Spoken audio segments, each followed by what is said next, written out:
Hi everyone, my name is Kaye Ramos from Well Journal Blog and welcome to my channel where I share some Christian living tips, journaling and homemaking videos. So this video is something about getting real with Kaye again because I would like to share with you one benefit of prayer journaling that helped me in many areas of my life, and I will share with you my experiences on how prayer journaling helped me make 3 big decisions in my life.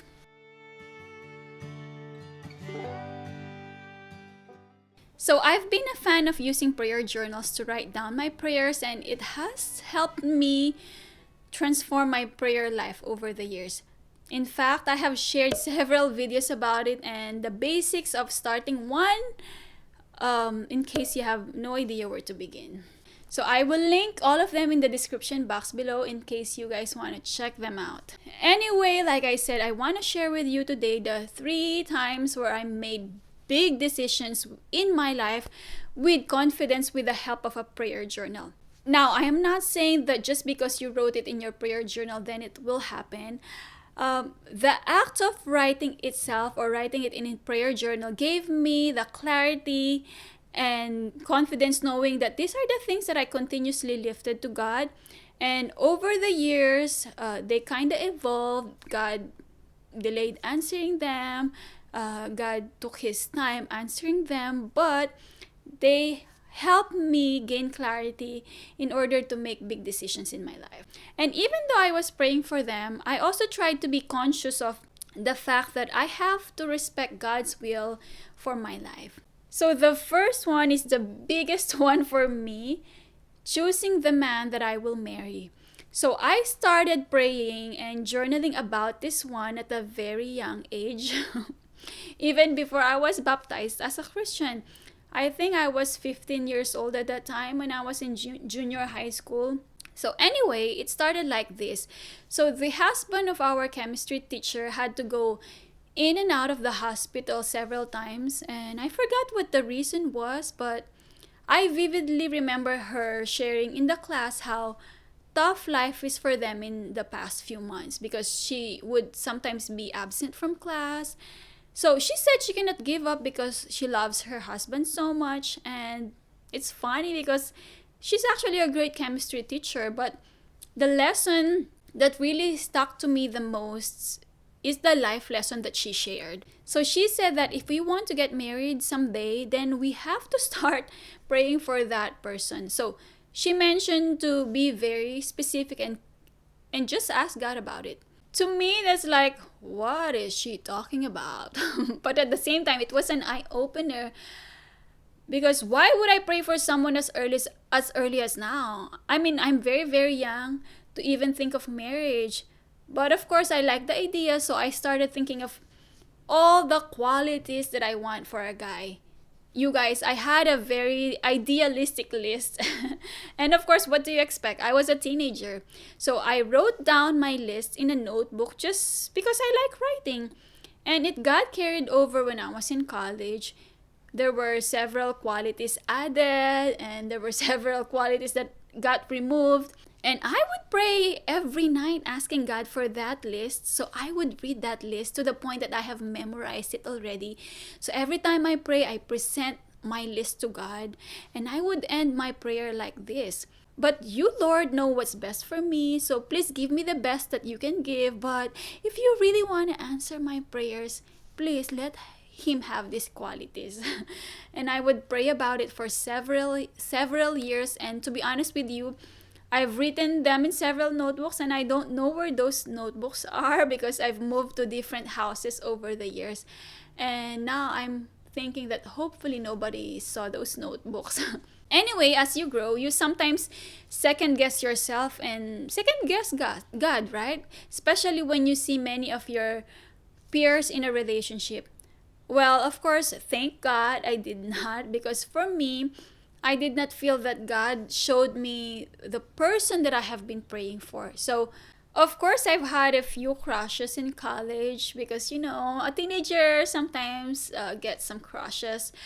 to the point that I thought one of them is actually the one I've been praying for. So we were in the same university and he's in the engineering department, which again, by the way, is in my list.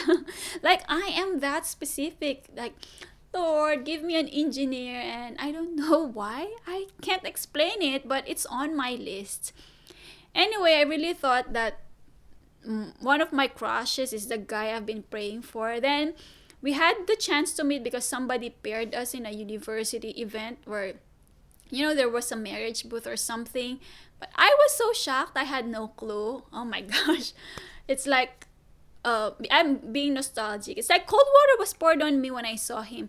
But I don't know why, but after that event, I just knew it's not him. He's just a crush.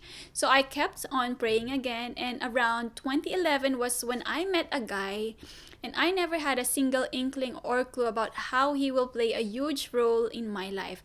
Now, I don't want to be too detailed here to respect his privacy, but God provided a way for us to get to know each other. And so after a year and a half of talking to him, so I started wondering, what if he is the one that I've been praying for, but I just don't want to pay attention? Because he checked many of the things on my list, even what I call an idealistic list. He also checked the most important thing on my list, which is to have a relationship with God, because that is something that I really, really want to be able to go to church with, the person that I would marry. Now, the only thing that was hindering me from believing at that time was the distance between us. I don't know why I didn't pray about this one, because it didn't occur in my mind. So I went back several times to my list and prayed about it. But a few years later, he came to visit me. And the minute I saw him in person, I felt and I knew he is the one I've been praying for all those years. Now, I cannot fully explain to you, but I feel like I had that confidence coming from God that, yes, this is the man that I have for you, Kaye. That is why when he proposed and asked to marry me a year later, I was fully confident in my decision. And nobody in my family questioned me because they knew that I would never make a hasty decision. Now, this is a huge thing for me because my family members, especially my aunts, they have lots of things to say when it comes to relationship. It was not a smooth sailing journey. Okay, now, were there times I got derailed or lost faith? Sure. Were there times I wished somebody would pick me up in school or work when I saw my coworkers are being picked up by their significant others? Of course I did. And were there times I wish I had dinner dates during special occasions? Hello, Valentine's Day. Yes, but over all those years, I kept my faith, and I know that God has someone for me. And if I want God's best for me, then I have to respect people who have authorities over me. In my case, my parents and my aunts. So I followed what they told me when it comes to dating, that I should focus on my studies first because there is a time for dating, and that I keep myself pure and value my dignity. And at that time, I thought they were too strict and it's too tough. It's like a torture, but I kept on obeying. Now, I'm not saying that every one of us will get married. Some people are called to be single, and I have so much respect for people who are called for singlehood or blessed to be single, because I have so many relatives who are single who played a huge part in my life. So if you are single right now, pray for the person your heart desires, and over the course of the years, God will reveal to you if He calls you to be single or to be married. And if you pray, of course, be willing to wait. Maybe you have an idealistic list like me. That's okay, because it will probably evolve over the years as you pray about it. It took me around, how many years? 7 years to even meet the person God has for me, and 9 years to get married. And that leads me to my second big decision. So my second big decision is having the confidence to move to a new country. Now, again, this is in relation to the first one. So I love being here in the United States, and of course, I would never take it for granted. But to be honest with you, I never dreamt of actually living here. I know it's a great country to live in, but I am so happy living in my home country, the Philippines, because that's where my family and friends are. I value relationships so much, and imagining my life without my family, my sisters, it was very tough. And so when I decided to get married, I knew that it was part of the package. And I have to be submissive to my future husband and be wherever he is. And some of you or many of you might think, well, it's not a difficult decision, Kay, because most people dream of being here in the US. Yes, that is true. But it's very tough to start from the very beginning and then leave everything you have invested. So at that time, I was at the height of my professional life, and my sisters and I were just starting to enjoy our, paycheck and be able to pay back the people who help us, like our parents and aunts. And I was beginning to enjoy, when you are earning on your own, you're beginning to enjoy, right? You're beginning to buy yourself some things that you used to just imagine or you used to just wish. And also, I had a very comfortable life with lots of support systems. And every time I need something, I always have people to go to. Now, I have to pack everything to start all over again. And I know how tough it will be, but I had the confidence to move because I know that I've been praying for this person over all these years. So it just makes sense for me to follow wherever he goes. So in my mind, I know I would be safe with him. I know he will be my support system. I know he would love and care for me because he is God's answer to my prayers. So I moved here in the United States, and I wish I could tell you that everything was easy. Transition was so tough, and I still have struggles up to now, such as finding friends. But do I regret it? Of course not, because my husband is here, I have a baby here, and it's the United States. And marriage is not always a bliss, but at the end of the day, I am always happy moving here, and I am always confident that I made the right decision. If I did not write and pray about it for several years, I would have probably blamed and resented myself during challenging times because there were several times I was alone when my husband was working. There were several times that I wish I have someone to go to. There were several times of depression and loneliness, you guys. But at the end of the day, I'm always grateful that I made this decision to move here. The third one is making a decision on which house to buy. So this is a very fun thing to share with you. So when I moved here in the United States, we had to live with my in-laws for quite some time. So it was a mutual decision because my husband wants to make sure I'm safe while I'm adjusting. And at the same time, that allowed us to save money, travel, and of course, enjoy time as a couple because we never did date a lot because of long distance relationship. Anyway, we've stayed with them for several years. And as much as I love my in-laws, of course, as a wife, I wanted to have my personal space. And I want to be able to move on my own, decorate things according to my preference, and anything that a homemaker wants to do, right? Sometimes you just want to take over the kitchen. So I started praying about it a few months after moving here in the United States, and as usual, I made a very detailed list of what I want in a house. And that became very helpful because when we went house hunting, I had a very clear criteria in my mind. I know what to look for. And I was very clear on the kind of ambience it has, the neighborhood, the price, and all those things. So I would pray about it every night, and this is the notebook where I wrote it. In fact, I even put it in the Faith Vision book.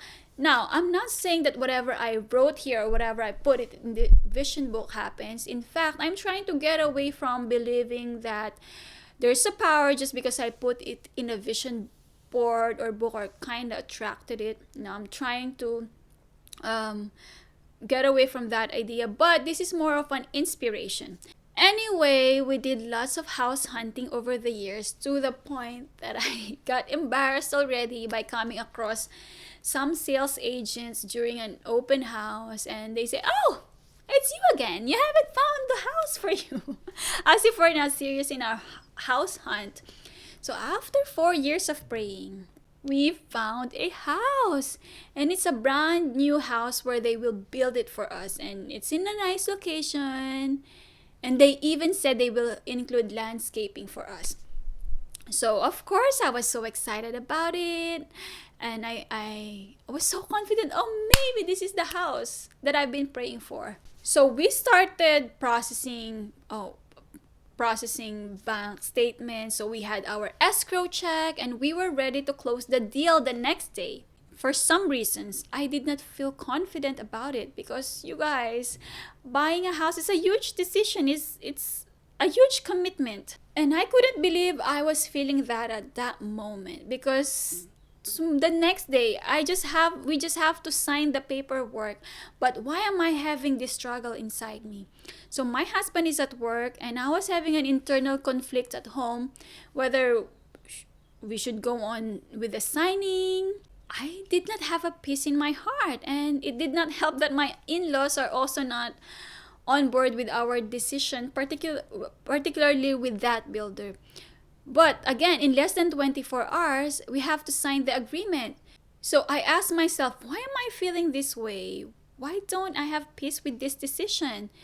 And so I started praying. I look over my prayer journal and look at my prayer list, and there's that one major thing that I kept disregarding just because I love the idea of this new house. And that is the price. So around 5 p.m., I called my husband and I told him what my thoughts and feelings were. So he came home, we discussed it, and I gave him pieces of paper and I told him, write down the pros and cons of buying this house. And of course, I did the same thing. So I did that just so we don't cloud each other's opinion. And after that, we laid down each pieces of paper. And after that, we both came to a conclusion that this is not the house God has for us.